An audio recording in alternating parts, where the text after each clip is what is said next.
The difference between the strip surgery, it's also called FUT, and the FUE surgery, the extraction surgery, is basically the harvesting method of the donor hairs.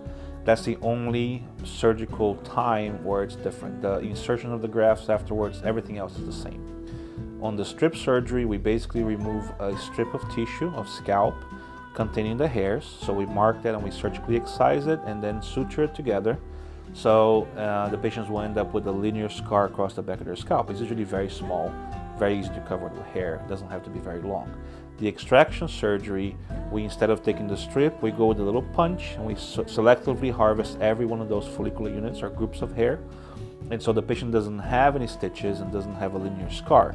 There's scarring, but it's not a linear scar. So it's easier for them to cover with a shorter haircut than they do with a strip surgery.